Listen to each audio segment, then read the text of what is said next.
wonderful activities or performances from the different departments of the arts. And so we'll explain as we go along. But we would like to begin with the Pledge of Allegiance, so please stand quietly.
Fourth graders, they did projects on famous Black Americans. So we're going to take four. We're going to have four speakers at this time come forward and share with you what they presented in the classroom as their project. Hi, my name is James Brown. I was born May 3rd, 1993. My mom left me when I was 4 years old, and my dad, looking for a job, had to move me to Augusta, Georgia, and live with my aunt. After that, I started listening to rhythm, jazz, and blues. Then, in my teen years, I sprung to a life of crime and went to jail for stealing a suit. But then I grew up, and then I became a great singer. I teamed up with my friend Bobby Bird, and then we made great music like Please, Please, Please, Try Me, God Feel Good, and Get Up. I died on December 25th, 2006 from pneumonia.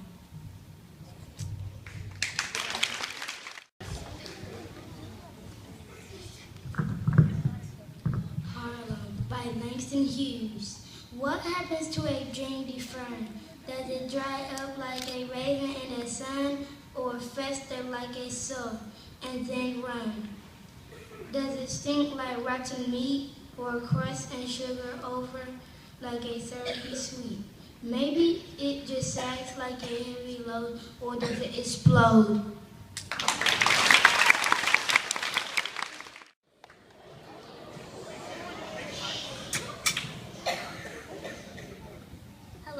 My name is Tina Turner. My birth name is Anna Mae Bullock. I was born on November 26, 1939 in Nutbush, Tennessee. My parents, Zelma and Floyd Bullock, worked as sharecroppers. I have an older sister named Ruby. We were separated when our parents relocated to Knoxville, Tennessee. I had to live with my very strict grandparents. In the 1960s, in the 1970s, my career slowed, but in the 1980s, I was back making major hits. Now I'm going to perform for you, Proud Mary, a rock soul song released on January 30, 1971.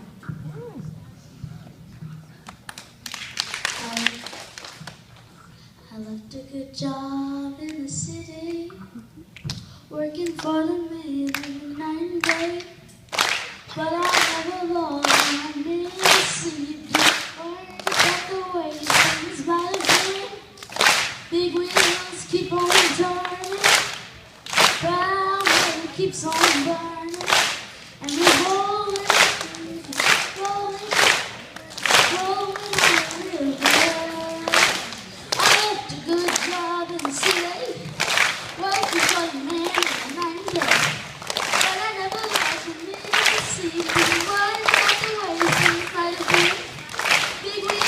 keep on turning. Well, it keeps on burning. And we're rolling, rolling, rolling, rolling on the river. And we're rolling, rolling, rolling, rolling, rolling on the river.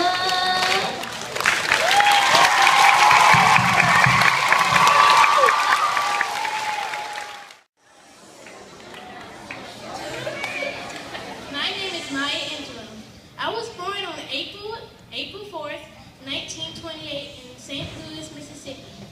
My parents, Bailey Johnson and Vivian Baxter Johnson, were divorced. My mother worked as a nurse and my father worked as a doorman.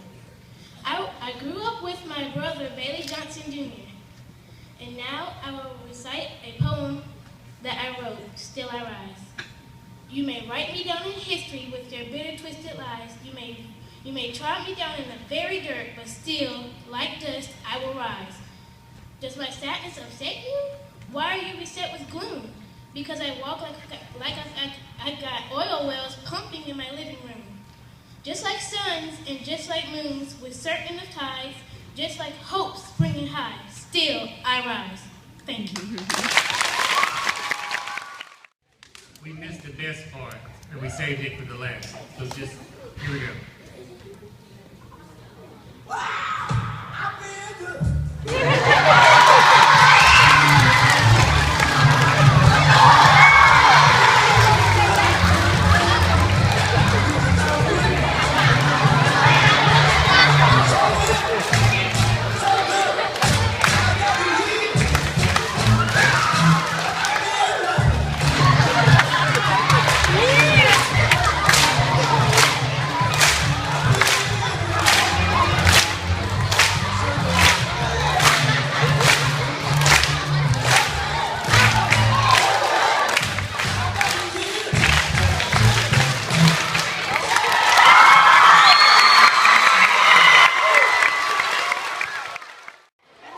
At this time, our dance company is going to make their way to the stage.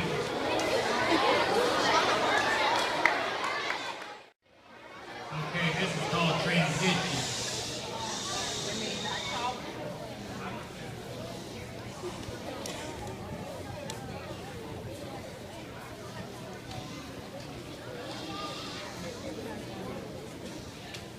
Born January 5th, 1931, Alvin Ailey was an African-American choreographer and activist who founded the Alvin Ailey American Dance Theater in New York City. He is credited with popularizing modern and contemporary dance and revolutionizing African-American participation in 20th century concert dance. He received the Kennedy Center Honors in 1988, just 1 year before his death. Ailey was proud that his company was multiracial. While he wanted to give opportunities to black dancers who were frequently excluded from performances by racist attitudes at the time, he also wanted to rise above issues of negritude. His company always employed artists based solely on artistic talent and integrity, regardless to their race. Our Ocho Road Dance Company will now perform a contemporary dance titled Letting Go.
more students and their projects.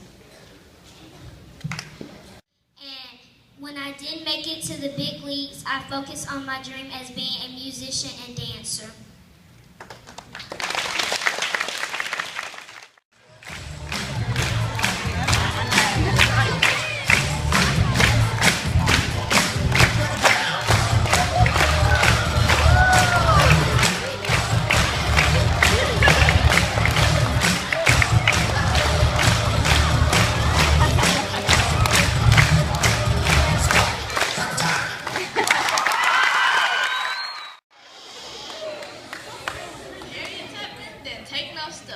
By Eloise Greenfield.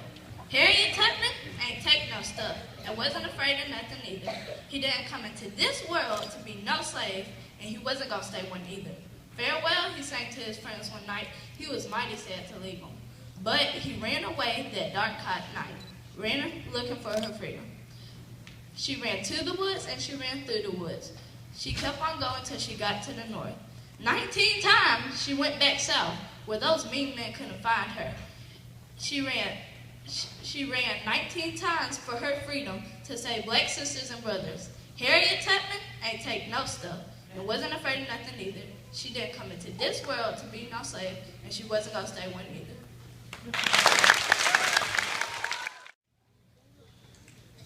Bonjour, je m'appelle Clemence Hunter. I am a Louisiana gal born and raised. I was born in 1886 on a plantation. My parents were Antoinette Adams and Jean-Pierre Rubin. I spent most of my life working on the plantation. I was born with the name Clemence, but changed my name to Clementine when I was about 6 years old. As a young child, I picked cotton on the plantations, but when I grew older, in my 50s, I started working in and around the kitchen. One day, when I was cleaning up outside of the kitchen, I found tubes of paint left by an artist who had been visiting the plantation. She had been painting magnolias, flowers of Louisiana. I also found some leftover papers with bright colors dabbled all over them. I not only fell in love with the colors, but I saw how paint strokes could tell a story. I wanted to try it out, so I asked permission to mark a picture. That means paint a picture. Now I just needed something to paint on. A visitor to the plantation gave me an old window shade, so I could mark my first picture on that. After that, I was hooked. Because I worked all day on the plantation and had my own family to care for in the evenings, I mostly painted in the middle of the night. I love to paint all of the things I saw in my mind. I love to paint all of the things I saw around the plantation. The rolling hills, cotton fields, and the pecan groves. My favorite thing was memory painting. The scenes I saw in my mind were about plantation life and death, weddings, and funerals. I painted about more ordinary things like doing wash, picking cotton, and going to church. I didn't have many supplies, so I mixed paint with turpentine. I mostly painted on anything I could find, like cardboard boxes, scraps of lumber, brown paper bags, and gourds. My family tried to send me to a local school, but I liked working instead, so I never learned to read or write. A visitor to the plantation discovered my paintings and displayed them in small art shows and in the local drugstore. People liked them, so my art was taken to craft shows around New Orleans and appeared in a national magazine in 1953 called Look. Soon after that, the New Orleans Museum of Art had an exhibit of my art, and I was the first African American to have a solo art show there. They say I became one of Louisiana's most famous women painters. My pictures were even exhibited in New York City. I painted until I was 101 years old and died at the age 102 after painting more than 4,000 paintings. Here are a few examples for you to enjoy. This is a picture of a man bringing back cotton from the fields. These are ladies doing wash. This is one of my most famous paintings, Baptism at the Cane River. I painted the people I thought were important big and the people I didn't small. This is a man sorting cotton. This is a portrait of me, but I didn't paint this. This is people celebrating 4th of July, and this is daisies in a vase. People thought my work was so easy to paint, they thought kindergartners could paint it. But as you can see, it's not that easy.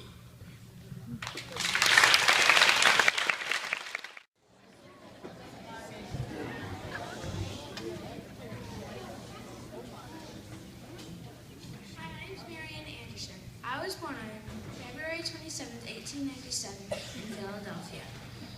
I lived with my mom, Ann Anderson, and two sisters, Alice and Ethel. My father, John Anderson, died when I was 12. I joined the church choir when I was 6, then moved to the adult choir when I was 13. When I needed a music teacher, the church raised money, but the Philadelphia school would not teach me because I was black. To my surprise, the church raised money again, and I got a vocal teacher. Afterwards, my singing improved dramatically. I performed in many cities, but mainly drove a car or stayed with friends because the Jim Crow laws made it really hard to walk in the front door of a hotel or ride a train. But I really wanted to sing, so I just stayed with friends. I was the first black soloist to perform at the New York Metropolitan Opera House. I was invited to sing at Constitution Hall, but the Daughters of the American Revolution had a no black performer policy.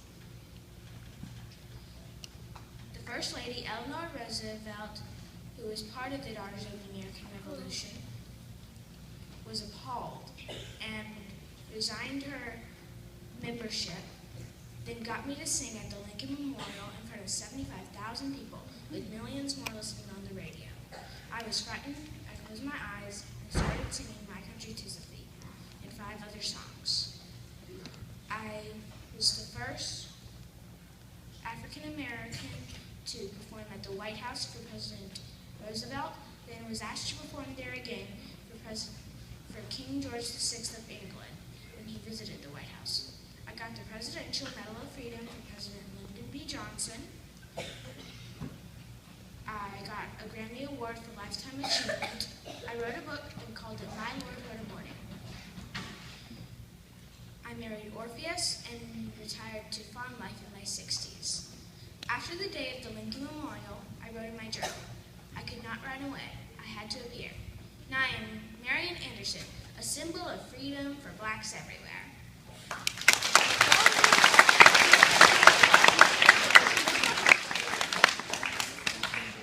My country, 'tis of thee, sweet land of liberty, of thee I sing. Land where my fathers died, land of the Pilgrim's bride, from every mountainside, let freedom ring.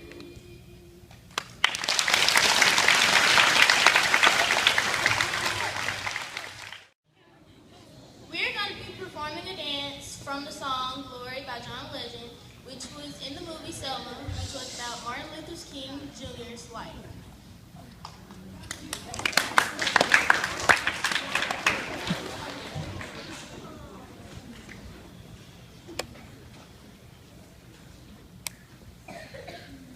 One day, when the glory comes, it will be ours, it will be ours.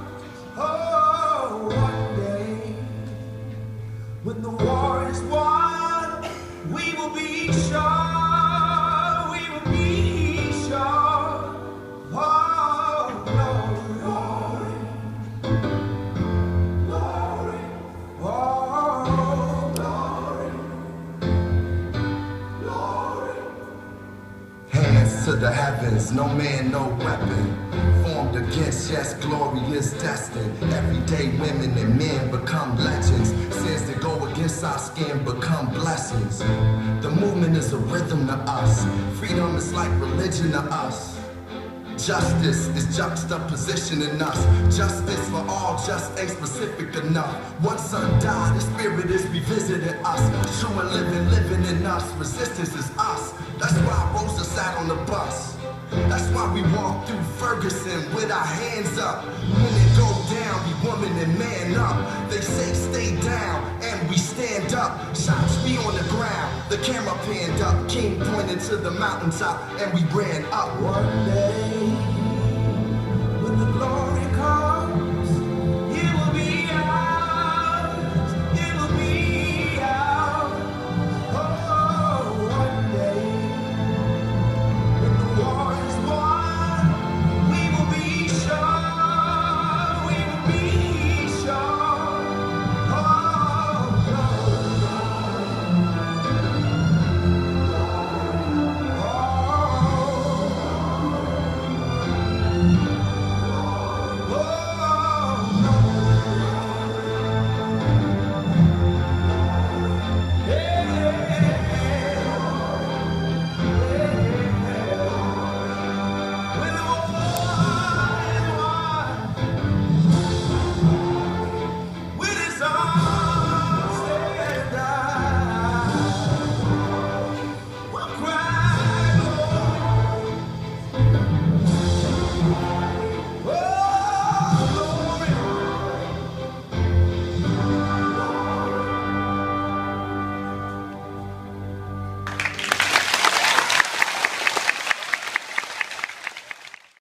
This is our 5th grade choir singing Follow the Drinking Gourd.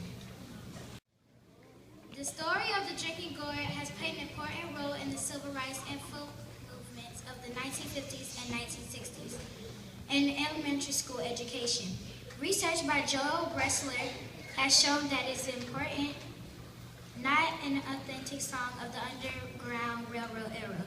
Yet the song has endured, appearing in dozens of songbooks and in more than 200 recordings and several award-winning children's books, and testament to its beauty and the strength of its message. Thank you.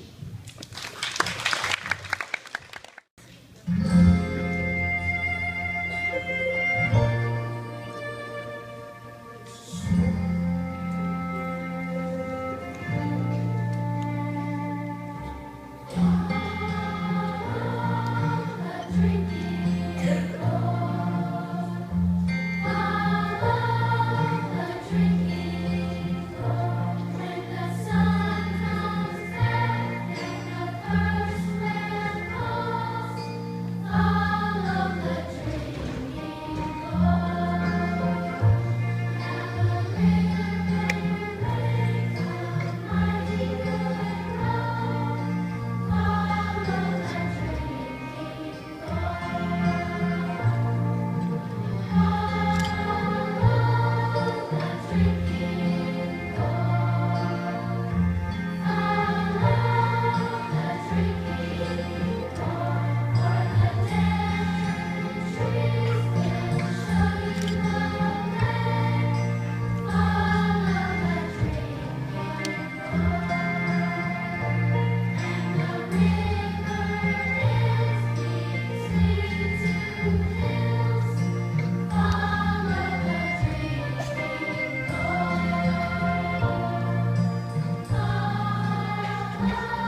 Hello, my name is Jean-Michel Basquiat. I was born on December 22nd, 1960 in Boca, New York.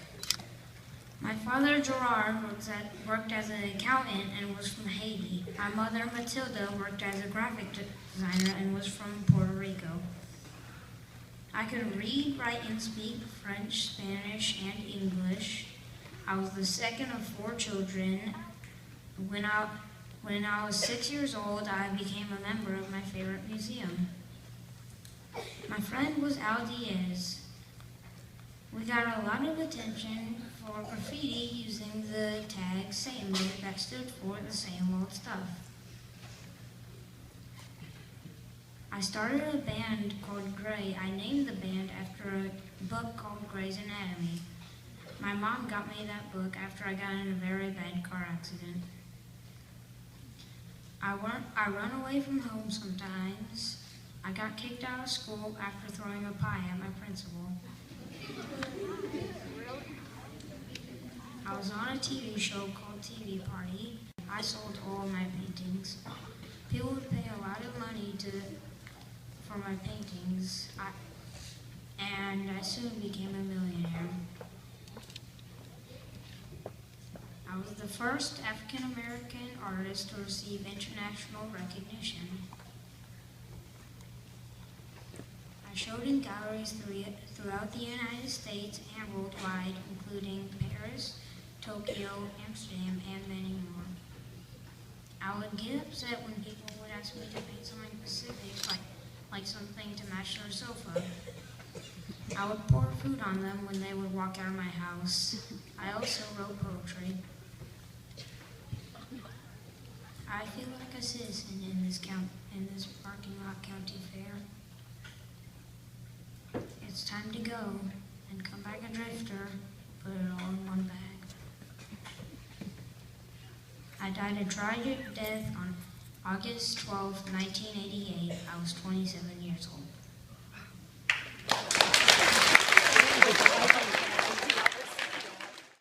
Very good known for my artwork. And my artwork was mostly made out of, well, torn paper and cut magazines. And here are a few examples.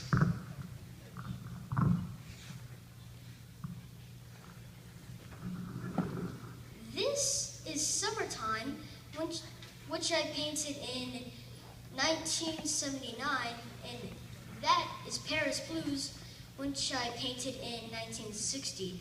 And I died in 1986. Thank you. Hi, I'm James Brown. I was born in May 1933 in Barnwell, South Carolina.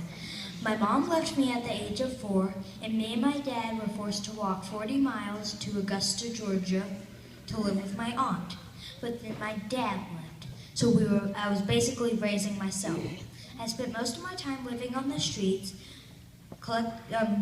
polishing shoes and dancing for nickels. I was caught for stealing clothes from cars and was sent to prison. After my release, I met Bobby Bird and we went to sing together in church during the day and at nightclubs during the night. But we didn't want the church folk finding out, so don't tell anybody. I recorded 16 hit singles such as Try Me, Please, Please, Please, and Say It Loud, I'm Black and I'm Proud. My biggest hit album was Live at the Apollo. I was a civil rights leader without trying to be, and these accomplishments gave me 3 names: Mr. Dynamite, the hardest working man in show business, and the Godfather of Soul. Okay, that did not go as planned, but I died a death on Christmas Day due to complications of pneumonia. Before I leave, I'm going to show you some of my dance moves.